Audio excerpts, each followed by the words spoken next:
நான் என் மனைவி மேகாவுக்கு நாள்தோறும் வீடியோ கால் செய்வேன். அவள் எப்பொழுதும் நன்கு அலங்கரிக்கப்பட்ட ஒரு அறையில் அமர்ந்து இருப்பாள். நான் அனுப்பிய பணத்தில் அவள் வீட்டை மிகவும் அழகாக சொர்க்கத்தைப் போல மாற்றிவிட்டதாக கூறுவாள். 5 ஆண்டுகள் கழித்து யாருக்கும் தெரிவிக்காமல் நான் திடீரென சொந்த ஊருக்கு திரும்பினேன். என் மனைவிக்கு ஒரு ஆச்சரியத்தை அளிக்கலாம் என்று எண்ணி வீட்டின் மணியை அடித்தேன். ஆனால் எனக்கு தெரியாத ஒரு ஆள் வந்து கதவை திறந்தான். இங்கு என் மனைவி இருக்கிறாள், அவள் எங்கே என்று வினவினேன்.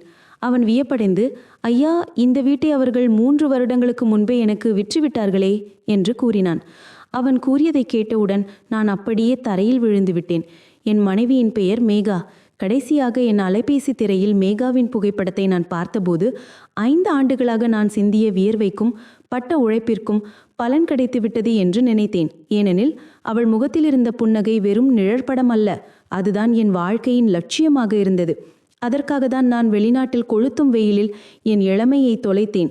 என் உழைப்பால் ஈட்டிய ஒவ்வொரு காசையும் நான் இல்லாத போது என் இல்லம் சொர்க்கமாக இருக்கும் என்ற நம்பிக்கையில் அவளுக்கு அனுப்பினேன். இன்று நான் யாருக்கும் தெரிவிக்காமல் அந்த சொர்க்கத்தை நோக்கி சென்று கொண்டிருக்கிறேன். மேகாவின் கண்களில் நான் காண ஆசைப்பட்ட அந்த ஆச்சரியத்தையும் மகிழ்ச்சியையும் காண நான் 1000 இரவுகள் தூங்காமல் விழித்திருக்கிறேன். என் மனதில் நேற்றிரவு நடந்த காணொளி அழைப்பின் காட்சி ஓடிக்கொண்டிருந்தது. மேகா எனக்கு வரவேற்பறையில் இருந்த புதிய தொலைக்காட்சியை காட்டி, அர்ஜுன் பாருங்கள், இந்த நிறம் எவ்வளவு பிரகாசமாக இருக்கிறது இல்லையா என்று கேட்டாள்.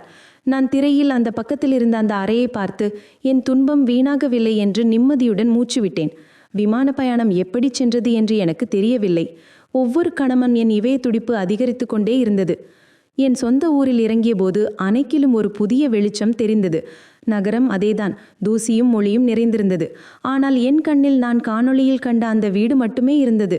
நான் ஒரு வாடகை காரில் ஏறி எங்கள் தெருவின் பெயரை குறிப்பிட்டேன். ஓட்டுநர் கண்ணாடி வழியாக என்னை பார்த்தார். ஆனால் நான் என் சிந்தனைகளிலேயே மூழ்கியிருந்தேன். நான் வீட்டு மணியை அடிக்கும்போது, மேகா கதவை திறக்கும்போது அவள் மகிழ்ச்சியில் துள்ளி குதிப்பாளா அல்லது அமைதியாக என் கண்களை பார்ப்பாளா? எங்கள் தெரு சந்துக்குள் நுழைந்தபோது எனக்கு முதல் அதிர்ச்சி ஏற்பட்டது. நான் எதிர்பார்த்தது போல அங்கு சந்து இல்லை. குப்பை கூளங்களும் உடைந்த சாலைகளும் என்னை வரவேற்றன. ஆனால் நான் மனதிற்குள், மேகா வீட்டிற்குள் இருக்கிறாள், அவளுக்கு வெளி உலகத்தை பற்றி என்ன கவலை? அவள் வீட்டிற்குள் எனக்காக ஒரு தனி உலகத்தை உருவாக்கி வைத்திருப்பாள் என்று சமாதானப்படுத்தி கொண்டேன். ஆனால் வாடகைக்கார் என் வீட்டு வாசலில் வந்து நின்றபோது என் உடல் முழுவதும் ஒரு விதமான நடுக்கம் ஏற்பட்டது. நான் காணொளியில் பளிச்சென்று பார்த்த அந்த இல்லத்தில் நிஜத்தில் அதன் வாயிற்கதவு துருப்பிடித்திருந்தது. வெளியே இருந்த சுவரில் வண்ணம் மாங்காங்கே உதிர்ந்திருந்தது. பல ஆண்டுகளாக யாரும் அதை பராமரிக்காதது போல மேகா வெளியிலும் ஓடுகள் பதித்து நன்கு வண்ணம் பூசியதாக கூறியதை நினைத்து என் மனம் ஒரு நிமிடம் தளர்ந்தது. இது என்ன என்று தோன்றியது. ஆனால் என் காதல் எனக்கு ஒரு விளக்கத்தை சொன்னது. ஒருவேளை காணொளியில் கேமரா கோணம் அப்படி இருந்திருக்கும், அதனால் எனக்கு இந்த குறை தெரியவில்லை. இல்லையெனில் அவள் அனைத்து பணத்தையும் வீட்டிற்குள்ளேயே செலவு செய்திருக்கலாம். நடுங்கும் கரங்களால் என் பயண பொதியை இறக்கி வைத்துவிட்டு வாயிற்கதவில் இருந்த மணியை அழுத்தினேன். கதவுக்கு பின்னால் இருந்து வரும் காலடி சத்தத்திற்காக என் செவிகள் காத்திருந்தன. என் மனம் என் தொண்டையில் சிக்கியது போல் இருந்தது. 1 நிமிடம் 2 நிமிடம் கடந்தது, ஆனால் பதில் வரவில்லை. மீண்டும் மணியை அழுத்தினேன். அவள் எங்கே என்று கவலையுடன் நகர்ந்தேன். அப்போது உள்ளிலிருந்து கனமான காலடி சத்தம் கேட்டது. கதவின் தாழ்பால் திறந்தது. நான் உடனடியாக என் முகத்தில் உலகிலேயே சிறந்த புன்னகையை வரவழைத்து கொண்டு என் கரங்களை விரித்து நின்றேன். மேகா என் முன் வந்தவுடன் நான் அவளை கட்டி அணைத்து கொண்டு, நான் இனி எங்கேயும் செல்ல மாட்டேன் என்று சொல்ல நினைத்தேன். கதவு திறந்தது. ஆனால் என் புன்னகை கண்ணாடி போல உடைந்து போனது. ஏனெனில் எதிரே நின்றது மேகா அல்ல, ஒரு அறிமுகமில்லாத மனிதன். அவன் அழுக்கு பனியனும் வேட்டியும் அணிந்திருந்தான். வாயில் வெற்றிலை போட்டிருந்தான். நான் அவனுடைய வாசலுக்கு வந்த ஏதோ ஒரு பிச்சைக்காரனைப் போல என்னை கூர்ந்து பார்த்தான். என் மனம் இந்த காட்சியை ஏற்றுக்கொள்ள மறுத்தது.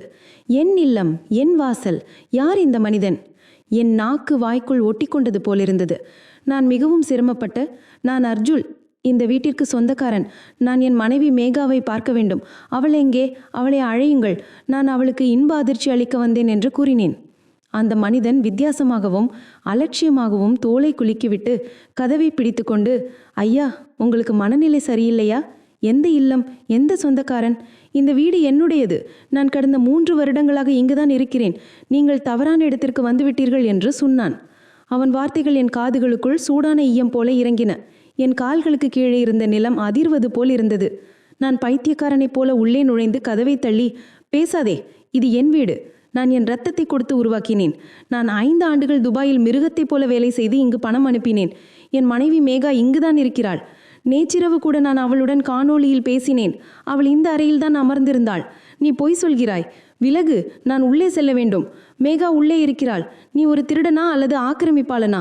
நான் காவல் நிலையத்திற்கு தொலைபேசி அழைக்கப் போகிறேன் என்று கத்தினேன். என் நிலைமை மிகவும் மோசமாக இருந்தது. என்னால் மூச்சுவிட முடியவில்லை. கண்ணுக்கு முன்னால் இருட்டு வந்து சூழ்ந்தது. இந்த மனிதன் என்ன சொல்கிறான் என்று குழப்பமாக இருந்தது. என் கோபத்தைக் கண்ட அந்த ஆள் பயந்து இருக்கலாம், இல்லையே என் மேல் அவனுக்கு பரிதாபம் வந்திருக்கலாம். அவன் மெதுவான குரலில், பாருங்கள், ஆனால் நான் பொய் சொல்லவில்லை. மேகா இங்குதான் வசித்து வந்தார்கள். ஆனால் அவர்கள் 3 வருடங்களுக்கு முன்னால் இந்த வீட்டை எனக்கு விற்றுவிட்டார்கள். பத்திரமும் என் பெயரில்தான் உள்ளது என்று சொன்னான். என் மனதில் வெடி வெடித்தது போல் இருந்தது. 3 வருடங்களுக்கு முன்னால் அது எப்படி சாத்தியமாகும்? நான் அவளுக்கு ஒவ்வொரு மாதமும் லட்சக்கணக்கில் பணம் அனுப்பினேன். அவள் வீடு பழுது பார்ப்பதற்காக, புதிய சோபா வாங்குவதற்காக என்று என்னிடம் கூறினாள். அவளுக்கு பணம் தேவை என்றும், இல்லையென்றால் வீட்டை விற்கப் போகிறேன் என்றும் என்னிடம் ஒரு நாளும் சொன்னதில்லை. இது நம்பவே முடியாத ஒன்று. அவள் என்னிடம் இவ்வளவு பெரிய பொய்யை சொல்ல மாட்டாள் என்று சொன்னேன். அந்த மனிதன் கவலையுடன் தலையை ஆட்டிவிட்டு, அவர்கள் வீட்டை விற்கும்போது மிகவும் அழுதார்கள். அவர்கள் சொன்னார்கள், அவர்களுடைய கணவருக்கு, அதாவது உங்களுக்கு வெளிநாட்டில் ஏதோ பெரிய பிரச்சனை. ஒருவேளை நீங்கள் சிறையில் இருக்கலாம், இல்லையென்றால் ஏதோ விபத்து நடந்திருக்கலாம். உங்கள் உயிரை காப்பாற்ற அவர்களுக்கு உடனடியாக பணம் தேவைப்பட்டது. அதனால்தான் அவர்கள் இந்த வீட்டை நல்ல விலைக்கு எனக்கு விற்றுவிட்டுத்தான் இங்கிருந்து சென்று விட்டார்கள் என்று சொன்னான். நான் அப்படியே ஸ்தம்பித்து போனேன். என் உடல் முழுவதும் அந்த கணத்தில் பனிக்கட்டி போல் ஆகிவிட்டது. சிறை, விபத்து, இது என்ன கதை? நான் அங்கு நலமாகத்தானே இருந்தேன். இங்கு திரும்பி வர ஒவ்வொரு நாளையும் எண்ணி எண்ணி கழித்தேன். என் மேல் ஒரு முள் கூட குத்தவில்லையே. அப்படியானால் மேகா ஏன் இந்த பொய்யை சொன்னாள்? அவள் வீட்டை விற்றுவிட்டாள். கடந்த 3 வருடங்களாக நான் நாள்தோறும் இரவு காணொளி அழைப்பில் பேசிய அந்த வீடு யாருடையது? அந்த அலங்கரிக்கப்பட்ட அறை, புதிய தொலைக்காட்சி, அந்த சோபா, இது எல்லாம் என்ன? இது எல்லாம் வெறும் ஏமாற்றமா? நான் 5 வருடங்களாக ஒரு பொய்யில் வாழ்ந்தேன். என் கண்களிலிருந்து கண்ணீர் பீரிட்டு வெளிவந்தது. யாரோ என் உயிரை எடுத்தது போல நான் அங்கேயே வாசலில் அமர்ந்தேன். நான் அந்த அறிமுகமில்லாத மனிதனின் காலை பிடித்துக்கொண்டு, அவள் எங்கே இருக்கிறாள் என்று சொல்லுங்கள். அவள் எங்கு இல்லை என்றால் எங்கு சென்றாள்? அவள் ஏன் என் உணர்வுகளை கொன்றாள் என்று நான் அவளிடம் கேட்க வேண்டும். ஏன் என்னை இருட்டில் வைத்தாள் என்று கெஞ்சினேன். அப்போது அந்த மனிதன் உள்ளே சென்று ஒரு பழைய நாட்குறிப்பிலிருந்து கிழிந்த காகிதத்தை என் கையில் கொடுத்தான். அதில் ஒரு முகவரி எழுதப்பட்டிருந்தது. அவன் சொல்லும்போது, ஏதாவது முக்கியமான கடிதம் வந்தால் இங்கு அனுப்பச் சொல்லி இந்த முகவரியை கொடுத்தார்கள் என்று சொன்னான். நடுங்கும் கரங்களால் அந்த காகிதத்தை பிடித்தபோது என் கால்களுக்கு கீழே உணர்வு இல்லை. ஏனென்றால் அது நகரத்திலேயே மிகவும் அசிங்கமான, மிக மோசமான குடிசை பகுதியின் முகவரி எழுதப்பட்டிருந்தது. மேகாவா அந்த பகுதியில? மிகவும் சுத்தமாக இருக்கும் இந்த மேகாவா? காணொளிகளில் எனக்கு விலையுயர்ந்த ஆடையுடன் தெரிந்தவளா? அர்ஜுன் நான் வீட்டை சொர்க்கமாக்கி விட்டேன் என்று சொன்னவளா? அவள் எப்படி இந்த நரகத்தில் வாழ முடியும்? அவள் அங்கு இருந்தால் காணொளியில் எனக்கு ஒரு அரண்மனையை எப்படி காண்பித்தாள்? இந்த கேள்விகள் எல்லாம் என்னை எல்லா பக்கங்களில் இருந்தும் சூழ்ந்து கொண்டன. அப்போது நான் என் பயணப்பையை தூக்கினேன். அது இப்போது என் சடலத்தை விட கனமாக இருந்தது. நான் பைத்தியக்காரனைப் போல சாலையில் ஓடினேன். நான் அந்த பகுதியை நோக்கி சென்று கொண்டிருந்தேன். என் மனம் வெடித்து விடும் போல் இருந்தது. மேகா எனக்கு மிகவும் பெரிய துரோகம் செய்திருக்கிறாள். இல்லை என்றால் 5 வருடங்களாக எனக்கு தெரியாத ஏதோ ஒரு பெரிய பிரச்சனை நடந்திருக்கிறது. இப்போதைக்கு உண்மை எதுவாக இருந்தாலும் அது அந்த காகிதத்தில் மறைந்திருக்கிறது. நான் அதை அடைய வேண்டும். என் உயிர் போனாலும் சரியே. நான் அந்த அறிமுகமில்லாத மனிதனின் வீட்டை விட்டு எப்படி வெளியே வந்தேன் என்று எனக்கு தெரியவில்லை. என் கையில் மீண்டும் அந்த காலனியின் பெயர் எழுதப்பட்ட காகிதம் இருந்தது. அது என் உடலையே சுட்டது. கவனமே இல்லாமல் ஒரு ஆட்டோவை நிறுத்தி அதில் ஏறிவிட்டேன். ஆட்டோ நகர சாலையில் ஓடிக்கொண்டிருக்கும் போது என் கண்ணுக்கு முன்னால் இப்போது நடப்பது அல்ல, 5 வருடங்களுக்கு முன்பு நடந்த இறந்த காலம் சுழன்றது. நான் வேலை தேடி அலைந்த நாட்கள், எனக்கு துபாய் விசா கிடைத்த நாள் நினைவுக்கு வந்தது. ஆனால் விமான சீட்டுக்கு என் கையில் ஒரு காசு கூட இல்லை. இது எங்கள் விதியை மாற்றப்போகிற கடைசி வாய்ப்பு என்ற காரணத்தால் நான் வீட்டிற்கு சென்று சோகமாக சுவரில் சாய்ந்து அமர்ந்தேன். அப்போது மேகா மட்டும்தான் என் அருகில் வந்தாள். அவள்தான் இன்று நான் சந்தேகத்துடன் பார்த்து கொண்டிருக்கின்ற மேகா. அவள் அமைதியாக கபதில் அணிந்திருந்த தங்க தொழற்றி கொடுத்தாள். இது அவளுடைய தாயின் கடைசி நினைவாக இருந்தது. அதை அவள் தன் உயிரை விட பெரிதாக நினைத்தாள். அவள் அதை என் உள்ளங்கையில் வைத்தபோது அவள் கண்ணில் கண்ணீர் இருந்தது, ஆனால் உதட்டில் புன்னகை இருந்தது. அவள், அர்ஜுன், இதெல்லாம் நமது மகிழ்ச்சியை விட பெரிய விஷயங்கள் அல்ல. இதை விற்றுவிடுங்கள், விற்றுவிட்டு உங்கள் கனவுகளை தொடருங்கள் என்று சொன்னாள். நான் மறுத்தேன். ஆனால் அவள் என் மேல் சத்தியம் செய்து, நீங்கள் சம்பாதிக்கும் போது இதைவிட கனமான தோட்டம் எனக்கு வாங்கித் தாருங்கள் என்று சொன்னாள். நான் அவளுடைய தியாகத்துக்கு கட்டுப்பட்டேன்.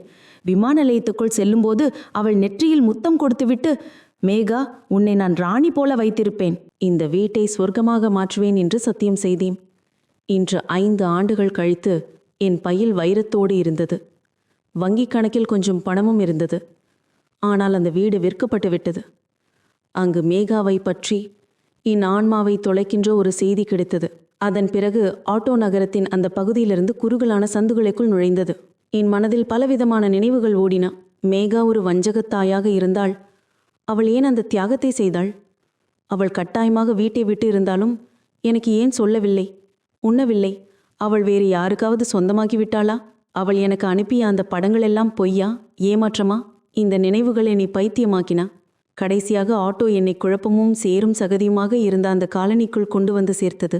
இங்கே திறந்த பள்ளங்கள், துர்நாற்றம் மற்றும் மூச்சு திணறல் என்னை வரவேற்றன. சூரிய வெளிச்சம் கூட கஷ்டப்பட்டு உள்ளே வரும் இடம் அது. மகிழ்ச்சியை விரும்பும் என் மனைவி இங்கு வாழ்வாளா? என் மனதில் கல்லை வைத்துக்கொண்டு 3வது தெருவில் தேடினேன். என் விலை உயர்ந்த காலணிகள் சகதியில் அழுக்காயிற்று. அதன் பிறகு ஓரடி எடுத்து வைத்தபோது என் மனம் ஒரு சுத்தி போல என் மார்பில் அடித்து கொண்டது. 10ஆம் வகுப்பு என் வீட்டிற்கு முன் நின்றபோது நான் அப்படியே உறைந்து போனேன். அது மிகவும் பழைய இடிந்து போன வீடு. அதன் கதவு உடைந்த மரப்பலகைகளால் செய்யப்பட்டிருந்தது. ஆனால் தாழ்பால் திறந்திருந்தது. மேகா எனக்கு காண்பித்த வீடு இதுதானா? நான் 5 ஆண்டுகளாக வெயிலில் வாடிய சொர்க்கம் இதுதானா? நடுங்கும் கரங்களால் கதவை தொட்டேன். உள்ளே யாரோ இருமலின் சத்தம் கேட்டது. ஒரு கரகரப்பான சிரமமான இரும்பல். என் மனம் சுருங்கி போனது. இது மேகாவா? நான் நன்கு மூச்சை இழுத்துவிட்டு நடுமம் விரல்களால் கதவை மெதுவாக தள்ளினேன். கதவு ஒரு ஓசையுடன் திறந்தது. நான் கண்ட காட்சி என்னை ஒரு கணம் திகைக்க வைத்தது. எதிரே ஒரு சிறிய கூடம் இருந்தது. அது சேறு சகதியுடன் இருந்தது. அதற்கு அப்பால் ஒரு இருண்ட அறை தெரிந்தது. அதன் கதவில் ஒரு அழுக்கு துணி தொங்கிக் கொண்டிருந்தது. அதே துணி காற்றில் அசைந்தது. இருமல் சத்தம் இப்போது நன்கு கேட்டது. வெளியே இரவு சூழ்ந்திருந்தது. இந்த காலனி மிக தூரத்தில் இருந்ததால் எனக்கு சாயங்காலம் இரவாகிவிட்டது. அதன் பின் என் பயணப்பையை அங்கேயே போட்டுவிட்டு கண்ணுக்கு தெரியாத ஒரு சக்தி என்னை உள்ளே இழுப்பது போல நான் மெதுவாக அந்த கூடத்திற்குள் நுழைந்தேன். என் கண் ஆடுகிற திரை மீது இருந்தது. 5 வருட பயணம், லட்சக்கணக்கான சம்பாத்தியம், அளவற்ற அன்பு, அனைத்துமே இந்த கணத்தில் ஒன்றாக இருந்தது. நான் அந்த திரையை விலக்கி பார்க்கப் போகிறேன்.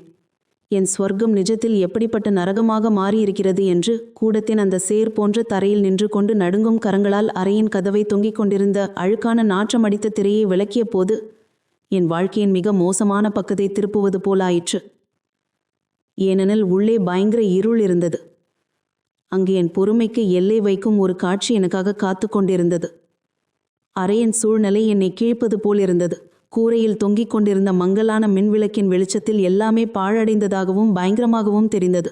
எதிரே உடைந்த கட்டிலில் ஒருவர் படுத்திருந்தார். என் மனம் விலா எலும்பை தாண்டி வெளியே வர துடித்தது. என் மூச்சு தொண்டையில் முள் போல் குத்தியது. நான் மெதுவாக அந்த உருவத்தை நெருங்கினேன். அங்கே ஒரு பெண் படுத்திருந்தாள். இல்லை, ஒரு எலும்புக்கோடு படுத்திருந்தது. அதன் மேல் சிவந்த தோல் சுருட்டி இருந்தது. அவள் முடி களைந்திருந்தது. கண்கள் உள்ளே குழி விழிந்து இருந்தன. கண்ணுக்கு கீழே இருந்த கருவளையங்கள் பல இரவுகள் தூங்காமல் இருந்ததற்கான அடையாளம் போல் இருந்தது. அவள் சிரமப்பட்டு மூச்சு விட்டு கொண்டிருந்தாள். ஒவ்வொரு மூச்சிலும் அவள் மார்பிலிருந்து நுரையீரல் செயல்திறன் இழந்தது போல் கரகரப்பாக சத்தம் வந்தது. நான் ஸ்தம்பித்து போய் அதை பார்த்தேன். என் மனம் துண்டு துண்டாக சிதறியது போல் இருந்தது. இவள் என் மேகாவா? யாருடைய உடல் ரோஜா பூவைப் போல அழகாக இருந்ததோ, யாருடைய கண்களில் நட்சத்திரங்கள் போல் வெளிச்சம் இருந்ததோ, அந்த மேகாவாயுவால் இந்த நோயாளி பலவீனமான பெண் யார்? அப்போது அவள் சிரமப்பட்டு திரும்பி படுத்தாள். அவள் கண் என்மேல் பட்டது. என்னை பார்த்தால் அவள் அழுவாள், கட்டி அணைப்பாள். இல்லையென்றால் நான் இவ்வளவு தாமதமாக வந்தேன் என்று சத்தம் போடுவாள் என்று நான் நினைத்தேன். ஆனால் அவளுடைய எதிர்வினை என் கால்களுக்கு கீழே இருந்த பூமியை ஆட்டம் காண செய்தது. என்னை பார்த்ததும் அடையாளம் தெரிந்த மகிழ்ச்சிக்கு பதிலாக பயத்தின் ஆழமான நிழல்கள் அவள் கண்களில் பரவியது. அவள் உடைந்த கட்டிலின் பின்னால் சுருங்க ஆரம்பித்தாள். நான் அவள் உயிரை எடுக்க வந்தவன் போல அவள் தன் கரங்களால் தன்னை பாதுகாக்க முயற்சி செய்தார். அவள் காய்ந்த வறண்ட உதடுகளை அசைத்தாள். ஆழமான கிணற்றிலிருந்து வரும் ஒரு குரல் வெளியே வந்தது. அவள், அர்ஜுன், ஏன் நீங்கள் இங்கே வந்தீர்கள்? இங்கிருந்து சென்று விடுங்கள். உடனடியாக இங்கிருந்து ஓடிவிடுங்கள். கடவுளுக்காக இங்கிருந்து ஓடிவிடுங்கள், அவர்கள் உங்களை பார்த்துவிட்டால் உங்களை கொன்று விடுவார்கள் என்று சொன்னார். நான் அதிர்ச்சி அடைந்தேன். என் மனம் உறைந்து போனது. நான் முன்னே சென்று அவள் கையை பிடித்து, அர்ஜுனி, என்ன சொல்கிறாய்? யார் உன்னை கொல்கிறார்கள்? உனக்கு இந்த நிலைமையை யார் உருவாக்கினார்கள்? நான் உன் கணவன். நான் உன்னை கூட்டி போக வந்தேன். உன்னை யார் பயமுறுத்துகிறார்கள் என்று என்னிடம் சொல் என்று சொன்னேன். ஆனால் அவள் என் கையை உதறிவிட்டு பைத்தியக்காரி போல கத்த ஆரம்பித்தாள். இல்லை அர்ஜுன், உங்களுக்கு புரியவில்லை. இந்த இடம் நரகத்தை விட மோசம். அந்த ஆட்கள் சரியாக இரவு 10 மணிக்கு வருவார்கள். இப்போது நேரமாகிவிட்டது. கடவுளுக்காக என் நிலைமையை பார்த்து இரக்கம் காட்டுங்கள். இங்கிருந்து ஓடி விடுங்கள், இல்லை என்றால் அவர்கள் என்னையும் கொன்று விடுவார்கள், உங்களையும் சும்மா விடமாட்டார்கள். அவள் குரலில் இருந்த பயம் பொய்யாக இருக்க முடியாது. அவள் உடல் முழுவதும் காய்ந்த இலை போல நடுங்கியது. அவள் திரும்ப திரும்ப கதவை பார்த்தால் மரணம் அங்கே தட்டப்போவது போல. நான் அவளுடைய பலவீனமான தோளை பிடித்து உலுக்கினேன். என்ன நடந்தது என்று என்னிடம் சொல். யார் அந்த ஆட்கள்? நான் ஒரு ஆண். நான் அவர்களை சமாளிப்பேன். நான் உன்னை விட்டு செல்ல மாட்டேன். நான் எப்போதும் உனக்கு துணையாக இருப்பதாக வாக்குறுதி கொடுத்திருந்தேன் என்று சொன்னேன். இப்போது மீகா அவளுடைய உயிரற்ற கண்களால் என்னை பார்த்தாள். அதில் உதவியற்ற தன்மையின் வெள்ளம் பெருகி வந்தது. அவள் கெஞ்சுவது போல, அர்ஜுன், நீங்கள் என்மேல் உண்மையிலேயே அன்பு வைத்திருந்தால் இப்போதே இங்கிருந்து சென்று விடுங்கள். நான் உங்களுக்கு எல்லாவற்றையும் சொல்கிறேன். சத்தியம் செய்கிறேன், எல்லாவற்றையும் சொல்கிறேன். ஆனால் இப்போதல்ல, நாளை காலையில் வாருங்கள். சூரிய வெளிச்சத்தை அவர்கள் இங்கு இருக்க மாட்டார்கள். இப்போது இரவாகிவிட்டது. நீங்கள் ஒரு நிமிடம் தாமதித்தால் கூட நம் இருவருடைய பிணங்கள் தான் கிடைக்கும். சரியாக 10 மணிக்கு என் அழைப்பை மட்டும் கண்டிப்பாக எடுங்கள். சீக்கிரம் செல்லுங்கள், சீக்கிரம் செல்லுங்கள் என்று சொன்னாள். மேகாவின் நிலையை கண்டதும், அவள் கண்ணில் இருந்த பயத்தை பார்த்ததும், இந்த விஷயம் என் கற்பனைக்கு அப்பாற்பட்டது, மிகவும் ஆபத்தானது என்று நான் நம்பினேன். அவள் பொய் சொல்லவில்லை. அவள் வார்த்தைகளில் மரண பயம் பேசியது. நான் என் கையில் கட்டியிருந்த கடிகாரத்தை பார்த்தேன். நேரம் 9:40 இருந்தது. என் வசம் அதிக நேரமில்லை. இருட்டில் ஒரு அறிமுகமில்லாத எதிரியுடன் சண்டை போடவும் முடியாது. இப்போதைக்கு அவள் சொல்வதை கேட்பதுதான் நல்லது என்று நான் முடிவு செய்தேன். என் மனைவியை அழைத்து கொண்டிருக்கின்ற அந்த கொடுமை என்ன என்று நான் தெரிந்து கொள்ள வேண்டும். நான் அவளிடம், சரி, நாளை காலை வந்தவுடன் நான் வந்து விடுவேன், பயப்படாதே என்று சொன்னேன். இதை கூறிவிட்டு நான் பின்வாங்கி வெளியே வந்தேன். நான் வெளியே வந்ததும் அவள் தலையணையில் அழுத்திக் கொண்டு சாய்ந்தாள். அவள் உடலிலிருந்து உயிர் பிரிந்து விட்டது போல் நான் அறையை விட்டு உடைந்த கதவு வழியாக சந்துக்குள் வந்தேன். ஆனால் நான் அங்கிருந்து செல்லவில்லை. ஏனெனில் என் மேகாவை தனியாக விட்டுவிட்டு நான் எப்படி செல்ல முடியும்? தெருவின் மூலையில் இருள் அதிகமாகவும் பெரிய குப்பை தொட்டிகளும் இருந்த இடத்தில் நான் அவற்றிற்கு பின்னால் ஒளிந்து கொண்டேன். என் மனம் ஒரு இயந்திரத்தைப் போல் அடித்து கொண்டிருந்தது. என் உடல் முழுவதும் வியர்த்து இருந்தது. கொசுக்கள் என்னை கடித்து கொண்டிருந்தன. பயங்கரமான நாற்றம் என் தலையை பிளந்தது. ஆனால் என் கண் அந்த வீட்டின் உடைந்த கதவு மீது இருந்தது. ஒரு வேட்டைக்காரன் தன்னுடைய இரையை பார்ப்பது போல அவளின் அந்த பயம் யாருக்காக என்பதை நான் பார்க்க வேண்டும். அவர்கள் கடன் கொடுத்தவர்களா? அவர்கள் உள்ளூர் ரவுடிகளா? இல்லையென்றால் வேறு யாரா? நேரம் அப்படியே ஊர்ந்து சென்றது. கடந்து போகும் ஒவ்வொரு நொடியும் என் கவலையை அதிகப்படுத்தியது. என் மனதில் ஆயிரக்கணக்கான எண்ணங்கள் ஓடின. தெருவில் அமைதி நிலவியது. எங்கோ தூரத்தில் ஒரு நாய் குரைக்கும் சத்தம் கேட்டது. அது இரவின் பயத்தை இன்னும் அதிகமாக்கியது. என் கடிகாரத்தின் முள் 10 நோக்கி நகர்ந்தது.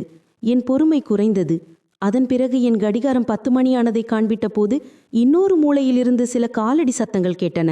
என் மூச்சு தொண்டையில் அடைத்தது. நான் இருட்டில் கண்ணை நன்கு விரித்து பார்த்தேன். மாறாக அவர்கள் நடையில் ஒரு வித்தியாசமான சக்தி இருந்தது. பயமில்லாத ஒரு உணர்வு. அவர்கள் இந்த பகுதியின் தலைவர்களைப் போல. இது அவர்களுக்கு பழக்கம் போல. அவர்கள் நேராக என் வீட்டை நோக்கி வந்தார்கள். என் ரத்தம் கொதித்தது. வெளியே வந்து அவர்கள் கூட சண்டை போட வேண்டும் என்று மனம் துடித்தது. அவர்களுடைய முகமுடியை கிழித்து அவர்கள் ஏன் என் வீட்டை நோக்கி வருகிறார்கள் என்று கேட்க வேண்டும் என்று நினைத்தேன். என் மேகாவுக்கு என்ன செய்தார்கள் என்று கேட்க நினைத்தேன். ஆனால் அவர்கள் என்னை கொன்று விடுவார்கள் என்று மேகா சொன்ன வார்த்தைகள் என் காதில் ஒலித்தது. என் கோபத்தின் புயலை அடக்க மிகவும் சிரமப்பட்டேன். ஏனெனில் நான் முதலில் உண்மையை அறிந்து கொள்ள வேண்டியிருந்தது. அந்த நால்வரும் கதவை தட்டாமல், அது அவர்களுடைய சொந்த வீடு போல உடைந்த கதவை தள்ளி உள்ளே நுழைந்தார்கள். அவர்கள் உள்ளே சென்றதும் கதவு மீண்டும் மூடிக்கொண்டது. ஆனால் தாழ்பால் போடவில்லை. என் உடலில் ஒரு வித்தியாசமான உணர்வு ஓடியது. இப்போது இல்லை என்றால் எப்போதும் இல்லை. நான் மெதுவாக அடியெடுத்து வைத்து குப்பை மேட்டிற்கு பின்னால் இருந்து வெளியே வந்து சுவரை ஒட்டி நடந்தேன். கதவை அடைத்தேன். உள்ளே முழு அமைதி நிலவியது. அது வெளியே வரும் சத்தத்தை விட பயங்கரமாக இருந்தது. கதவின் இடுக்கு வழியாக உள்ளே பார்க்க முயற்சி செய்தேன். கூடம் காலியாக இருந்தது. அவர்கள் நால்வரும் அறைக்குள் சென்று விட்டார்கள். அறையின் கதவு லேசாக திறந்திருந்தது. அதன் திரை கொஞ்சம் விலகி இருந்தது. அதன் வழியாக உள்ளே இருந்த காட்சி ஒரு சாய்வான கோடு போல தெரிந்தது. நான் என் மூச்சை பிடித்துக்கொண்டு அந்த மெல்லிய இடுக்கு வழியாக உள்ளே பார்த்தேன். என் மூளையில் ஒரு மின்சாரம் பாய்ந்தது. என் மனம் பயத்தில் உறைந்து போனது. அவர்கள் அடிப்பார்கள், இல்லையென்றால் மிரட்டுவார்கள் என்று நான் நினைத்தேன். ஆனால் என் முன்னால் இருந்த காட்சி மிகவும் வேதனை கொடுப்பது போலிருந்தது. அந்த நாள் வரும் மேகாவின் கட்டிலுக்கு பக்கத்தில் நின்றதை நான் பார்த்தேன். அவர்களில் ஒருவன் தன் தோளில் தொங்கிக் கொண்டிருந்த ஒரு பெரிய பையை தரையில் வைத்து அதை திறக்க ஆரம்பித்தான். அந்த பையிலிருந்து வெளியே வந்ததை கண்டவுடன் என் மனம் சுழன்றது. அது ஒரு பெரிய ஸ்டாண்ட் விளக்குகள், LED விளக்குகள் மற்றும் நல்ல கேமரா இருந்தது. கொஞ்ச நேரத்துக்கு முன் நடக்கவே சிரமப்பட்ட மேகா இப்போது அவர்களின் சைகையில் ஒரு பொம்மை போல எழுந்து அமர்ந்தார். அவர் முகத்தில் இன்னும் பயம் இருந்தது. ஆனால் அது ஒரு கட்டாயமான பயம். முயற்சி செய்வது வீண் என்று அவளுக்கு தெரிந்திருந்தது. ஒருவன் வேகமாக அறையின் ஒரு மூலைக்கு சென்றான். அங்கே திருடி வால்பேப்பர் ஒட்டப்பட்டிருந்தது. நான் காலையில் கண்ட அதே வால்பேப்பர், என் வீடு சொர்க்கமாக மாறிவிட்டது என்று நான் நினைத்த அதே வால்பேப்பர். அவன் கூடத்தின் விளக்குகளை பொருத்திவிட்டான். பொத்தானை அழுத்ததும் அந்த பாழடைந்த மூலை திடீரென பிரகாசமாக மினுமினிட்டது. அலைபேசியின் திரையின் சட்டத்திற்குள்ளிருந்த அந்த ஒரு பகுதி அரண்மனை போல் தெரிந்தது. இது ஒரு பொய், ஒரு ஏமாற்றம். இது நாள்தோறும் இரவு செட் செய்யப்படுகிறது. இது ஒரு நாடக அமைப்பு. இந்த மனிதன் மேகாவின் முன்னால் ஒப்பனை பொருட்களை திறக்க வந்தபோது என் மனம் சுருங்கியது. அவன் மிகவும் கொடூரமாக மேகாவின் முகத்தை மேலே தூக்கி அவளுடைய சோர்வடைந்த தோலின் மேல் ஒப்பனை பூச்சிகளை பூச ஆரம்பித்தான். அவளுடைய நோய், அவளுடைய கண்ணீர் மற்றும் அவளுடைய கருவளையங்களை மறைக்க வேண்டும் என்று. மேகாவின் கண்களிலிருந்து தொடர்ந்து கண்ணீர் வழிந்தது. ஆனால் அவள் ஸ்தம்பித்து அமர்ந்திருந்தார். அந்த மனிதன் மிகவும் திறமைசாலியாக தெரிந்தான். அவன் அவளுடைய முடியை சரி செய்து அவளுக்கு நகைகளை போட்டுவிட்டான். அது போலியான நகைகளாக இருக்கலாம், ஆனால் காணொளியில் நிஜமான வைப்போல் தெரிந்தது. நான் வெளியே நின்று என் முட்டியில் என் நகத்தை கடித்து கொண்டிருந்தேன். என் ரத்தம் கொதித்தது. அப்படியானால் இதுதான் விஷயமா? இது ஒரு நேரடி நாடகமா? அந்த அரக்கர்கள் நாள்தோறும் இரவு வந்து என் மனைவியை தயார் செய்து இந்த கேவலமான வீட்டின் ஒரு மூலையை சொர்க்கமாக மாற்றி என்னிடம் காணொளி அழைப்பு செய்ய வைத்தார்கள். ஆனால் ஏன்? இந்த நோக்கம் என்ன? நிச்சயமாக அது நான் அனுப்பிய பணம்தான். அது மேகாவுக்கு பதிலாக அவர்களுடைய பைகளுக்குள் போய்கொண்டிருந்தது. மேகா ஒரு வழிகாட்டி மட்டும்தான், பயன்படுத்தப்பட்ட ஒரு கைதி. தயாரான பிறகு அவள் கொஞ்ச நேரத்திற்கு முன்பு கட்டிலில் நோயாளி போல படுத்திருந்த மேகா போல் தெரியவில்லை. வெளிச்சமும் ஒப்பனையும் அவளை மிகவும் அழகாக ஆக்கின. ஆனால் அவள் கண்ணில் இருந்த பாழடைந்த உணர்வை மறைக்க முடியவில்லை. அதன் பிறகு ஒரு மூன்றாவது மனிதன் மேகா எப்போதும் பயன்படுத்திய அதே அலைபேசியை அவள் கையில் கொடுத்து கடுமையாக ஏதோ சொன்னான். அவன் மேகாவின் தோளில் அழுத்தம் கொடுத்து நேராக அமரச் சொன்னான். அதன் பிறகு அவன் தன் கனமான குரலில், "கவனமாக இரு" என்று. குரலில் தவறு நேர்ந்ததோ இல்லையென்றால் முகத்தில் புன்னகை குறைந்ததாலும் நினைத்துக்கொள். இந்த முறை நாங்கள் மிரட்ட மாட்டோம். உன் ஆன்மாவையே நடுங்க வைக்கும் ஒன்றை செய்வோம் என்று சொன்னான். மேகா துடித்து அவன் காலில் விழுந்து, "இல்லை இல்லை, நீங்கள் சொல்வது போல நான் எல்லாவற்றையும் செய்வேன். நான் சிரிப்பேன், நான் மகிழ்ச்சியாக இருப்பது போல நடிப்பேன். அவரிடம் மட்டும் எதுவும் சொல்லிவிடாதீர்கள், அவரை கொல்லாதீர்கள்" என்று கெஞ்சினாள். இதை கேட்டவுடன் என் கண்ணுக்கு முன்னால் இருட்டு சூழ்ந்தது. உலகம் சுழன்றது. அவள் தன் உயிரை அசைக்கவில்லை, மாறாக என் உயிருக்காக யாசித்தாள். அவள் என்னை காப்பாற்ற நாள்தோறும் வாழ்ந்து நாள்தோறும் இறந்தாள். நான் போதும் என்று முடிவு செய்தேன்.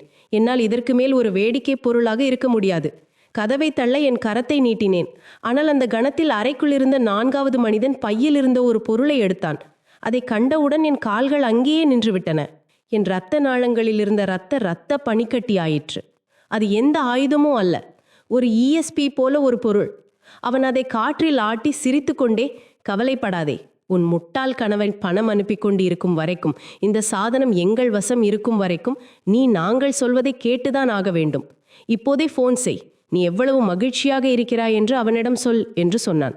என் மனம் உடனடியாக வேலை செய்வதை நிறுத்தியது. அந்த USBயில் அப்படி என்ன இருந்தது? இந்த குரல், இந்த சிரிப்பு, இந்த பாணி, இதையெல்லாம் ஏன் இவ்வளவு பழக்கமாக தெரிந்தது? என் மனதில் ஒரு பயங்கரமான சந்தேகம் வந்தது. அது என் முழு உடலையும் உலுக்கியது. நான் குருடனாகி செவிடனாகி மாறிவிட நினைத்தேன்.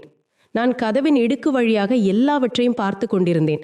என் சட்டைப்பையிலிருந்து அலைபேசி தொடர்ந்து அசைந்து கொண்டிருந்தது. அது அதிர்ந்தது, ஏனெனில் உள்ளே இருந்து மேகா எனக்குத்தான் அழைப்பு செய்து கொண்டே இருந்தாள். உள்ளே செல்ல என் மனம் துடித்தது. ஆனால் என் உணர்வுகளை அடக்கிக் கொண்டு தொலைபேசியை சட்டைப்பையில் சத்தம் வருவது போல் விட்டுவிட்டேன். நான் அழைப்பை எடுக்கவில்லை, ஏனெனில் நான் இப்பொழுது அழைப்பை எடுத்திருந்தால் என் வாழ்க்கையை அழைக்கவிருந்த ரகசியம் ஒருபோதும் வெளியே வந்திருக்காது.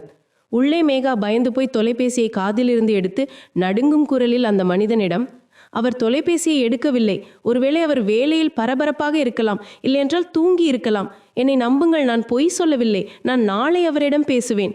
நாளை 1,00,000 ரூபாய் வாங்கித் தருவதாக சத்தியம் செய்கிறேன். இன்று மட்டும் என்னை விட்டுவிடுங்கள். என் உடல்நிலை மிகவும் சரியில்லை என்று சொன்னார். மேகாவின் பேச்சை அவள் முடிப்பதற்குள்ளேயே அந்த மனிதன் முன்னே வந்து முழு பலத்துடன் மேகாவின் முகத்தில் ஒரு அறை கொடுத்தான். அதனால் மேகா ஒரு அருந்த பட்டம் போல் கட்டிலில் விழுந்தாள். அவள் வாயிலிருந்து ரத்தம் வழிய ஆரம்பித்தது. இதை கண்டவுடன் என் ரத்தம் கொதித்து போனது. நான் கதவை உடைக்கப் போவது போல் இருந்தேன். அப்போது அந்த மனிதன் கோபத்துடன் தன் முகமூடியை கழற்றி எறிந்துவிட்டு கத்தினான். உன் சால்ஜாப்பு போதும். நாளைக்குள் 1,00,000 ரூபாய் என் கையில் வரவில்லை என்றால் என் அலைபேசியில் இருக்கின்ற உன் காணொளியை உலகம் முழுவதும் பரப்பிவிடுவேன். அது மட்டுமல்லாமல் வெளிநாட்டில் உள்ள உன் கணவனைப் போல, உன் அண்ணனைப் போல உன்னை பற்றி கவலைப்படுபவரையும் கொன்றுவிடுவேன். அவன் முகத்தில் இருந்த முகமூடி அகன்றதும் யாரோ என் மார்பில் கத்தியால் குத்தியது போல் இருந்தது. என் கண்ணுக்கு முன்னால் இருட்டு சூழ்ந்தது. உலகம் சுழன்றது. அந்த முகம் ஒரு அறிமுகமில்லாத ஆணின் முகம் அல்ல. அது எதிரியின் முகமும் அல்ல. அது விக்கி, என் சொந்த தம்பி, என் மடியில் வைத்து வளர்த்த தம்பி. நான் ஒரு தந்தையைப் போல அவனுடைய ஒவ்வொரு ஆசையையும் நிறைவேற்றினேன். அவனுடைய படிப்பு செலவுக்காக நான் என் தூக்கத்தை கூட தியாகம் செய்தேன். இன்று அதே விக்கி என் மனைவியின் குற்றவாளி. என் அழிவுக்கு அவனே காரணம். அவன் பொறுப்பேற்றவன். என் மேல் வெறுப்பு கொண்டவன் என்று எனக்கு சிறு வயதிலிருந்தே தெரியும். ஆனால் வெறுப்பு இந்த அளவிற்கு போய் என் கௌரவத்தை ஏலம் போடுவான், என் மனைவியின் வாழ்க்கையை நரகமாக்குவான் என்று நான் ஒரு நாளும் நினைத்து பார்க்கவில்லை. விக்கி மேகாவின் முடியை உதறிவிட்டு தன் கூட இருந்தவர்களிடம் பொருட்களை கட்டிவிட்டு புறப்படுங்கள். நாளை இரவு 10 மணிக்கு மீண்டும் வருவோம். நாளை பணம் கிடைக்கவிட்டால் இந்த காணொளியை இணையதளத்தில் பரப்ப ஒரு நொடி கூட தாமதிக்க மாட்டேன் என்று சொன்னான். அவர்கள் 4 அவர்களுடைய பொருட்கள், விளக்குகள் மற்றும் கேமரா கருவிகளை பையில் அடைத்துவிட்டு ஏதோ ஒரு வெற்றியை பெற்றது போல அங்கிருந்து சென்றார்கள். நான் வேகமாக மீண்டும் இருட்டில் ஒளிந்து கொண்டு அவர்கள் என்னை கடந்து போவதை பார்த்தேன்.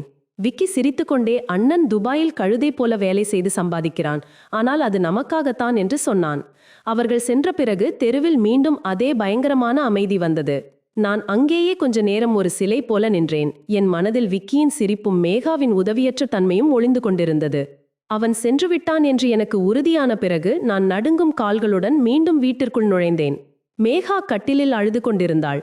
தன் முகத்தை தன் போர்வையால் மறைக்க முயற்சி செய்தாள். அவள் என் காலடி சத்தத்தை கேட்டு அவர்கள் திரும்பி வந்து விட்டார்கள் என்று நினைத்து மிகவும் பயந்தாள். அவள் பார்க்காமலேயே கைகளை குவித்து, கடவுளுக்காக என்னை எதுவும் செய்யாதீர்கள், நான் நாளை பணம் கொடுத்து விடுகிறேன் என்று சொன்னாள். அவளுடைய நிலையை கண்டவுடன் என் மனம் வெடித்தது. நான் முன்னே சென்று அவளை என் மார்போடு கட்டி அணைத்து கொண்டு அழுதபடியே, மேகா, பயப்படாதே, நான் இருக்கிறேன் அர்ஜுன், நான் வந்துவிட்டேன், இனி யாரும் உன்னை தொட முடியாது என்று சொன்னேன். என் குரலை கேட்டு அவள் திடுக்கிட்டா. அதன் பிறகு என்னை பார்த்தபோது அவளால் நம்ப முடியவில்லை. அவள் விம்மி விம்மி அழுதாள். என்னை பார்த்து, நீங்கள் ஏன் வந்தீர்கள்? சென்று விடுங்கள், அந்த காணொளி அது உங்களை அழித்துவிடும் என்று சொன்னாள். ஆனால் நான் அவளை கெட்டியாக பிடித்துக்கொண்டு, மேகா, எல்லாம் எனக்கு தெரிந்துவிட்டது, நான் எல்லாவற்றையும் என் கண்களால் பார்த்துவிட்டேன், நான் விக்கியை பார்த்துவிட்டேன் என்று சொன்னேன். விக்கியின் பெயரை கேட்டதும் மேகா அதிர்ச்சி அடைந்தாள். அதன் பிறகு அவளுடைய கட்டு உடைந்தது. அவள் என் மார்பில் சாய்ந்து பல ஆண்டுகளாக இருந்த கஷ்டத்தை வெளியே அனுப்புவது போல் அழுதாள். விக்கிட்டுகளுக்கிடையில் அவள், அர்ஜுன், நீங்கள் சென்ற சில மாதங்களுக்கு பிறகு விக்கி வீட்டிற்கு வந்தான். அவனுக்கு பணம் தேவை என்று சொன்னான். நான் மறுத்தபோது அவன் என் மேல் கத்தினான். அதன் பிறகு ஒரு நாள் நான் குளியல் அறையில் இருந்தபோது அவன் ஒளிந்திருந்து என்னை படம் எடுத்தான். அதன் பிறகு அந்த காணொளியை வைத்து அவன் என்னை மிரட்ட ஆரம்பித்தான். அவன் நாள்தோறும் என்னிடம் பணம் கேட்பான். நான் மறுத்தால் அந்த காணொளியை உங்களுக்கு அனுப்புவதாகவும் இணையதளத்தில் பரப்புவதாகவும் மிரட்டுவான். என் கௌரவ பயத்தால் நான் அமைதியாக இருந்தேன். அதன் பிறகு அவன் என்னை கட்டாயப்படுத்தி அந்த வீட்டு பத்திரத்தில் கட்டை விரல் ரேகை வாங்கினான். வீட்டை விற்று அனைத்து பணத்தையும் சூதாட்டத்தில் தொலைத்தான். வீட்டை விற்று பிறகு அவன் என்னை கேவலமான இந்த பகுதிக்கு கூட்டி வந்தான். இந்த ஏற்பாட்டை செய்தான். எனக்கு கட்டாயமாக ஒப்பனை பூசி காணொளி அழைப்பு செய்ய வைத்தான். எல்லாம் நன்றாக இருக்கிறது என்று நீங்கள் நம்ப வேண்டும் என்று நீங்கள் அனுப்பிய பணம் முழுவதும் விக்கி எடுத்துக்கொண்டான். எனக்கு 2 வேளை உணவுக்காக கூட மிகவும் சிரமப்படுத்தினான். நான் பல தடவை என்னை முடித்துக்கொள்ள நினைத்தேன். ஆனால் உங்கள் நினைவு வந்துவிட்டது. உங்கள் மனைவி உங்கள் சொந்த தம்பியாதான் கௌரவத்தை இழந்தாள் என்று நீங்கள் அங்கு அறிந்து கொள்ள நான் விரும்பவில்லை. நான் மறைத்து கொண்டிருந்தேன். ஆனால் அர்ஜுன், உங்கள் நம்பிக்கையை நான் சிதைய விடவில்லை என்று சொன்னாள். அவளுடைய கதையை கேட்டபோது என் கண் சிவந்து போனது. என் தம்பி, நான் பிச்சை போட்டு காப்பாற்றியவன், இன்று இவ்வளவு கேவலமான ஒரு காரியத்தை செய்திருந்தான். நான் மேகாவின் கண்ணீரை துடைத்து அவன் நெற்றியில் முத்தம் கொடுத்தேன். என் உள்ளே இருந்த கணவன் என் உள்ளே இருந்தான். என் கௌரவமான இருப்பு விழித்து கொண்டது. நான் மேகாவின் கண்களை பார்த்து, மேகா, இன்று இரவு போதும். நீ என் கௌரவத்திற்காக உன் உயிரை பணயம் வைத்தாய். ஆனால் இனிமேல் இல்லை. நான் வாக்குறுதி கொடுக்கிறேன். இந்த விக்கி மற்றும் அவனுடைய நண்பர்களுக்கு அவர்கள் சாக கெஞ்சும் ஒரு முடிவை நான் உருவாக்குவேன். அவர்களுக்கு சாவு கிடைக்காது. அவர்கள் யாரை மிரட்டணும் என்று நினைத்து கூட பார்க்க முடியாது என்று சொன்னேன். மேகா பயத்துடன், ஆனால் அவர்கள் மிகவும் ஆபத்தானவர்கள், அவர்கள் கையில் அந்த காணொளி இருக்கிறது என்று சொன்னாள். நான் அவள் உதட்டில் விரலை வைத்து, கவலைப்படாதே, அந்த காணொளி இப்போது அவர்களுடைய மரண சாசனமாக மாறும். நான் அவளுக்கு தண்ணீர் கொடுத்து, இனி நான் சொல்வதை தான் நீ செய்ய வேண்டும். நாளை இரவு 10 மணிக்கு அவர்கள் வரும்போது அவர்கள் விரும்புவது போலவே நீ நாடகமாட வேண்டும். அர்ஜுன் அழைப்பை எடுத்து விட்டார், அவர் பேச விரும்புகிறார் என்று அவர்கள் சொல்ல வேண்டும். நீ ஒரு தடவை அழைப்பை செய். அதற்கு பிறகு என்ன நடக்கும் என்பதை இந்த சுவர்கள் கூட நினைத்து பார்க்கும் என்று சொன்னேன். இருள் விலகியவுடன் சூரியனின் முதல் கதிர் வந்தபோது என் மனதில் நம்பிக்கையின் புதிய வெளிச்சம் ஏறியது. ஏனெனில் இது ஒரு நாளின் ஆரம்பம் மட்டுமல்ல, கடந்த 3 வருடங்களாக என் மேகாவின் வாழ்க்கையில் அரித்து கொண்டிருந்த அந்த கொடுமையின் கருப்பு இரவின் முடிவு அறிவிப்பாக இருந்தது. நான் மேகாவை தேற்றிவிட்டு அவள் தலையில் கை வைத்து, இன்று சூரியன் மறைவதற்குள் உனக்கு துரோகம் செய்தவர்கள் சட்டத்தின் பின்னால் இருப்பார்கள். நீ இந்த இடத்திலிருந்து விடுதலையாவாய் என்று வாக்குறுதி கொடுத்தேன். நான் வீட்டை விட்டு வெளியே வந்து நேராக சைபர் குற்றப்பிரிவு மற்றும் காவல் நிலையத்திற்கு சென்றேன். அங்கு சென்று என் மனைவி எப்படி பணம் கேட்டு மிரட்டப்பட்டாள், எப்படி தொழில்நுட்பத்தை பயன்படுத்தி என்னிடமிருந்து லட்சக்கணக்கான ரூபாய் திருடப்பட்டது என்று என் கதையை சொன்னபோது காவல் அதிகாரி கூட அதிர்ச்சி அடைந்தார். இது ஒரு மனிதன் மற்றும் அவனுடைய மனைவியின் கௌரவத்தை பற்றிய விஷயம் என்ற காரணத்தினால் அவர்கள் ஒரு முழு குழுவையும் என்னுடன் சாதாரண உடையில் இந்த கேவலமான பகுதிக்கு அனுப்பி வைத்தனர். இந்த அரக்கர்களை கையும் களவுமாக பிடிக்க சட்டம் இப்போது என்னுடன் இருக்கிறது என்று என் மனதில் நிம்மதியாக இருந்தது. ஆனால் அதே சமயம் விக்கி எப்படியாவது இதை கண்டுபிடித்து விடுவானோ, மேகாவுக்கு ஏதாவது தீங்கு செய்து விடுவானோ என்ற தெரியாத பயம் இருந்தது. சாயங்காலம் மறைவதற்கு முன்பாகவே நாங்கள் அந்த காலனியை அடைந்தோம். காவல்துறை மிகவும் கவனமாக அந்த சந்து மற்றும் வீட்டை சுற்றி வளைத்தது. சில காவலர்கள் மாறு வேடத்தில் சந்தில் பரவி நின்றார்கள். சிலர் என்னுடன் உடைந்த வீட்டின் பின்பக்கத்தில் ஒளிந்து கொண்டோம். அங்கிருந்து நாங்கள் உள்ளே நடக்கும் காட்சிகளை காணவும் கேட்கவும் முடியும். இப்போது நாங்கள் இரவு 10 மணிக்காக மட்டும்தான் காத்திருந்தோம். ஒவ்வொரு நொடியும் நூற்றாண்டு போல கடந்தது. உள்ளே மேகா தனியாக இருந்தால் அவளை பற்றி எனக்கு மிகவும் கவலையாக இருந்தது. ஆனால் இந்த ஆபத்தை எடுக்க வேண்டியது முக்கியமாக இருந்தது. கடைசியாக கடிகாரத்தின் முள் 10ஐ காட்டியது. அடுத்த சந்தில் அதே பயமில்லாத காலடி சத்தம் கேட்டது. விக்கி மற்றும் அவனுடைய 3 கூட்டாளிகளும் அதே பயமில்லாத நிலையில் உள்ளே நுழைந்தார்கள் என்று விக்கி மிகவும் மகிழ்ச்சியாக தெரிந்தான். ஏனெனில் இன்று அவனுக்கு 1 லட்சம் ரூபாய் கிடைக்கும் என்று நம்பியிருந்தான். அவன் உள்ளே வந்து மேகாவை அழைத்து, சீக்கிரம் தயாராகு, சீக்கிரம் ஃபோன் செய், இன்று என் மனநிலை மிகவும் நன்றாக இருக்கிறது, நீ நாடகம் சரியாக ஆடினால் உனக்கு பரிசு கூட கொடுக்கலாம் என்று சொன்னான். அதன் பிறகு மேகா நடுங்கும் கரங்களால் தொலைபேசியை எடுத்தாள். அவள் முகம் சிவந்திருந்தது. ஆனால் நான் பக்கத்தில் இருக்கிறேன் என்று அவளுக்கு தெரியும். அவள் விக்கி சொன்னது போல காணொளி அழைப்பை செய்து என் எண்ணை டயல் செய்தாள். இங்கு என் தொலைபேசியில் அழைப்பு சத்தம் கேட்டது. விக்கியின் கண்களில் பேராசை மினுமினுத்தது. அவன் மேகாவிடம் சைகை செய்து ஒலிபெருக்கியில் போட சொன்னான். நான் அழைப்பை எடுக்கவில்லை, மாறாக துண்டித்தேன். விக்கி கோபத்துடன் கத்த ஆரம்பித்தான். மீண்டும் அழைப்பு செய். மீண்டும் அழைத்தாள். அந்த கணத்தில் தொலைபேசி ஒலித்து கொண்டிருந்த போது நான் என் இடத்தை விட்டு நகர்ந்து முன்கதவு வழியாக உள்ளே நுழைந்தேன். என் கையில் இருந்த என் தொலைபேசி ஒலித்து கொண்டிருந்தது.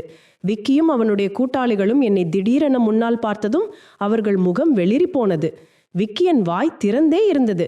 அவன் ஒரு பூதத்தை கண்டது போல 7 கடல்களுக்கு அப்பால் இருப்பதாக அவன் நினைத்த அண்ணன் இப்போது மரணமாக அவனுடைய தலையில் வந்து நின்றிருந்தேன் என்று அவன் கனவில் கூட நினைத்து பார்க்கவில்லை. அவன் தடுமாறிய குரலில், அர்ஜுன், நீங்கள் எப்படி இங்கு என்று கேட்டான். நான் அவனுடைய கண்களை பார்த்து, ஆமாம் விக்கி, நான் வந்துவிட்டேன். நீ எனக்காக அலங்கரித்த அந்த சொர்க்கத்தை பார்க்க, நீ என் மனைவிக்காக உருவாக்கிய இந்த நரகத்தை அழிக்க என்று சொன்னேன். விக்கி ஏதாவது சொல்ல முயற்சி செய்யும்போது காவல்துறை சுவர்களை தாண்டி கதவை உடைத்து கொண்டு 4 பக்கத்திலிருந்தும் உள்ளே நுழைந்தது. விக்கியின் கூட்டாளிகள் ஓட முயற்சி செய்தார்கள். ஆனால் காவல்துறை அவர்களை பிடித்து தரையில் படுக்க வைத்து கைவிலங்குகளை பூட்டியது. விக்கி தன்னிடத்தில் ஒரு சிலை போல நின்றிருந்தான். அவனுடைய எல்லா ரவடித்தனமும் திமிரும் மண்ணாகிவிட்டது. சைபர் குற்ற அதிகாரிகள் கவனமுடன் முன்னே வந்து விக்கியின் கையில் இருந்த அலைபேசி மற்றும் மேகாவின் காணொளி மற்றும் கோப்புகள் இருந்த பையை பறிமுதல் செய்தார்கள். நான் முன்னே சென்று விக்கியின் முகத்தில் போங்கி ஒரு அறை கொடுத்தேன். அந்த சத்தம் வீடு முழுவதும் கேட்டது.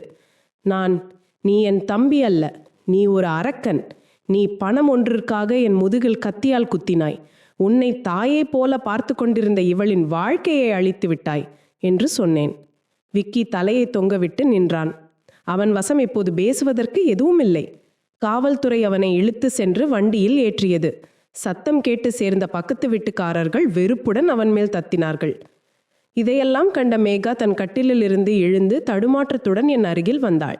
நான் அவளுக்கு துணையாக இருந்து, வா மேகா, இந்த நாடகம் முடிந்தது. இப்போது நாம் நமது உண்மையான வீட்டுக்கு செல்கிறோம் என்று சொன்னேன். நான் மேகாவை அழைத்து சென்று நேராக நகரத்தில் இருக்கும் சிறந்த மருத்துவமனையில் சேர்த்தேன். அங்கே மருத்துவர் அவளை பரிசோதித்துவிட்டு, இன்னும் கொஞ்ச நாட்கள் ஆகியிருந்தால் இவளுடைய சிறுநீரகங்கள் சுத்தமாக வேலை செய்யாமல் போயிருக்கும், அவளை காப்பாற்றுவது முடியாமல் போயிருக்கும் என்று சொன்னார். ஆனால் இப்போது சிகிச்சை மற்றும் நல்ல உணவு மூலமாக அவள் சுத்தமாக குணமாகி விடுவாள் என்று நம்பிக்கையுள்ளது. மேகாவுக்கு சிகிச்சை ஆரம்பித்தது. நான் நகரத்தில் ஒரு அமைதியான பகுதியில் ஒரு சிறிய ஆனால் உண்மையான வீட்டை வாடகைக்கு எடுத்தேன். இது ஒரு அரண்மனை அல்ல. இங்கு எந்த சுவரொட்டியும் இல்லை. ஆனால் இங்கே அமைதி இருந்தது. இங்கு சுவர்கள் பொய் சொல்லவில்லை. இங்கு காற்றின் சதியில் நாற்றம் இல்லை. சில வாரத்துக்கு பிறகு மேகா மருத்துவமனையிலிருந்து வெளியே வந்து அந்த புதிய வீட்டிற்கு வந்தாள். அவள் மிகவும் பலவீனமாக தெரிந்தாள். ஆனால் அவள் கண்களில் ஒரு பழைய வெளிச்சம் திரும்பி வந்தது. அவள் என்னை பார்த்து சிரித்து, அர்ஜுன், இந்த வீடு காணொளியில் இருந்த வீட்டை விட அழகாக இருக்கிறது என்று சொன்னாள். நான் அவளுடைய கையை பிடித்து, ஆமாம் மேகா, ஏனெனில் இந்த வீடு காகிதத்தில் செய்யப்பட்டதல்ல. இது நமது அன்பு மற்றும் உண்மையின் வீடு. நாம் இழந்த அந்த சொர்க்கம் ஒரு பொய். ஆனால் இப்போது நாம் உருவாக்கப் போகிற சொர்க்கம் உண்மை என்று சொன்னேன். அந்த நாளில் சொர்க்கம் சுவர்களால் உருவாக்குவதல்லை, மாறாக உங்களுடன் உண்மையாக இருப்பவர்களால் தான் உருவாகிறது என்பதை நான் உணர்ந்தேன். ஸ்விக்கி சிறை கம்பங்களுக்கு பின்னால் தன்னுடைய தவறுக்காக தண்டனை அனுபவித்தான். நானும் வேகாவும் எங்கள் உடைந்த வாழ்க்கை துண்டுகளை சேர்த்து புதிய வாழ்க்கையை வாழ ஆரம்பித்தோம். அங்கே இப்போது எந்த அறையும் இல்லை, எந்த ஏமாற்றமும் இல்லை. நாங்களும் எங்கள் உண்மையும் மட்டும்தான் இருந்தது. மிக மெதுவாக அந்த புதிய வீட்டின் சூழலில் பழக ஆரம்பித்தாள். பல வருடங்களுக்கு பிறகு கூண்டிலிருந்து வெளியே வந்த ஒரு பறவையைப் போல சுதந்திரமாக பறக்க முயற்சி செய்வது போல அவள் நடை இன்னும் தடுமாறியது. அவளுடைய காலடிகள் பயம் உண்மையிலேயே போய்விட்டதா என்று கேட்பது போலிருந்தது. ஆனால் அவளுடைய ஒவ்வொரு பயத்திற்கும் நான் என் இறப்பால் பதிலளித்தேன். அவள் பயத்துடன் கதவை பார்க்கும் பொழுதெல்லாம் நான் அவளுடைய கையை பிடித்து, மேகா, இனி யாரும் வரமாட்டார்கள். இந்த வீடு இப்போது நம்முடையது மட்டும்தான் என்று சொல்வேன். இப்போது யாரும் அவளுடைய முகத்தில் கட்டாயமாக வெளிச்சத்தை பாய்ச்ச மாட்டார்கள். எந்த முகமூடி அணிந்த மனிதனும் அவளுக்கு ஆணை பிறப்பிக்க மாட்டான். எந்த மிரட்டலும், எந்த குரலும், எந்த அடிசத்தமும் அவளுடைய மனதை உலுக்காது என்று பழக்கத்திற்கு வர அவளுக்கு காலம் தேவைப்பட்டது. ஆனால் மனித மனம் எவ்வளவு விசித்திரமானது! எவ்வளவு உடைந்தாலும் அவ்வளவு ஒட்ட வைக்க முயற்சி செய்யும். ஓர் அந்தி பொழுதில் நான் வேலையை முடித்து திரும்பி வந்தபோது மேகா ஜன்னலுக்கு பக்கத்தில் அமர்ந்திருந்தாள். அவள் முன்னால் காகிதமும் எழுதுகோளும் இருந்தது. நான் சிரித்துக்கொண்டே, ஓர் ஓவியராகும் என்னமா என்று கேட்டேன். அவள் மேலே பார்க்காமல், இல்லை, முன்பு எப்படி இருந்தேனோ அதே பழைய முகத்தை எப்படி மீண்டும் உருவாக்குவது என்று யோசித்துக் கொண்டிருந்தேன்.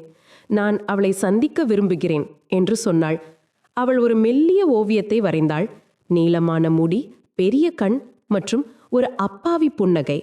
நான் அவளுடைய கையிலிருந்து அந்த காகிதத்தை எடுத்து, உனக்கு தெரியுமா, அந்த பெண் எங்கும் செல்லவில்லை. அவள் பயத்திற்கு பின்னால் ஒளிந்திருந்தால் மெதுவாக அவள் தானாக வெளியே வருவாள் என்று சொன்னேன். மேகா என்னை பார்த்தாள். அவள் கண்களில் பல வருடத்திற்கு பிறகு ஒரு சிறிய நம்பிக்கை மினுமினுத்தது. அந்த சிறிய நம்பிக்கை எனக்கு சூரிய வெளிச்சத்தை விட குறைந்ததல்ல. சில நாட்களுக்கு பிறகு காவல்துறையிடமிருந்து அழைப்பு வந்தது. விக்கி மற்றும் அவனுடைய 3 கூட்டாளிகளும் நீதிமன்றத்தில் அவர்களுடைய குற்றத்தை ஒப்புக்கொண்டார்கள். அவர்களுக்கு எதிராக அனைத்து டிஜிட்டல் ஆதாரங்களும் இருந்தது. காணொளி, ஒலி, அழைப்பு பதிவுகள், பணம் கொடுத்தது, எல்லாமே. அவர்களுடைய வழக்கு வேகமாக நடந்து கொண்டிருந்தது. மேகா இந்த செய்தியை கேட்டு அமைதியாக அறைக்குள் சென்றால், நான் பின்னால் சென்றபோது அவள் அழுது கொண்டிருந்தாள். ஆனால் அது பயத்தின் அழுகை அல்ல, அது ஒரு நீண்ட சுமை இறங்கியதால் வந்த அழுகை. அவள், அர்ஜுன், நான் இன்றுதான் முதல் முறையாக உண்மையிலேயே சுதந்திரமாக உணர்கிறேன் என்று சொன்னாள். நான் அவளுடைய கையை பிடித்து கொண்டேன். மேகா, நீ இப்போது சுதந்திரமாக மட்டுமல்ல, பாதுகாப்பாகவும் இருக்கின்றாய் என்றேன். மேகா மெதுவாக குணமாக ஆரம்பித்தாள். அவளுக்குள் ஒரு புதிய தைரியம் பிறந்தது. ஒரு நாள் அவள் என் அருகில் வந்து, அர்ஜுன், நான் மீண்டும் படிக்க விரும்புகிறேன். இத்தனை வருடங்களில் நான் பயத்தை மட்டும்தான் கற்றுக்கொண்டேன். இப்போது நல்லதை கற்றுக்கொள்ள விரும்புகிறேன் என்று சொன்னாள். நான் அவளை கூர்ந்து பார்த்தேன். சில வாரங்களுக்கு முன்பு இருட்டிற்கே பயந்த அதே மேகா இன்று வெளிச்சத்தை பற்றி கனவு காண்கிறார். என் உதட்டில் புன்னகை தானாக வந்தது. நான் உன் கூட இருக்கிறேன் மேகா. நீ எதை கற்றுக்கொள்ள நினைத்தாலும், எவ்வளவு தூரம் செல்ல நினைத்தாலும், ஒவ்வொரு அடியிலும் நான் உன் கூட இருக்கிறேன். அவள் என் தோளில் தலையை அசைத்தாள். சில நிமிடங்கள் நாங்கள் இருவரும் அமைதியாக இருந்தோம். ஆனால் அந்த அமைதியும் நிம்மதியாக இருந்தது. சில மாதங்கள் கடந்தன. மேகா முன்பு போல இல்லை. அவள் கண்களில் நம்பிக்கை இருந்தது. அவள் நடையில் தன்னம்பிக்கை இருந்தது. அவளுடைய புன்னகை இப்போது கட்டாயம் அல்ல, அவளுடைய ஆசை. ஒரு காலையில் அவள் என் அருகில் வந்து, அர்ஜுன், நான் வேலைக்கு செல்லவும் விரும்புகிறேன். என் காலில் நிற்க நான் விரும்புகிறேன். ஏனென்றால் பயம் என்னை எவ்வளவு கீழே தள்ளியதோ அவ்வளவு மேலே நான் என்னை தூக்கி நிறுத்த விரும்புகிறேன் என்று சொன்னாள். நான் அவளை ஆச்சரியமாக பார்த்தேன். ஏனென்றால் சில நாட்களுக்கு முன்பு வரை எதிர்த்து கூட பேச தைரியம் இல்லாதவள் இப்போது என்மேல் உள்ள நம்பிக்கையால் உலகை வெல்ல நினைத்தாள். நானும் மகிழ்ச்சியாக அவளின் அனைத்து ஆசைகளுக்கும் சம்மதம் தெரிவித்தேன். இப்போது அவள் தன் மாணவர்களுக்கு தைரியத்தை சொல்லிக் கொடுக்கும் ஆசிரியராக உள்ளாள்.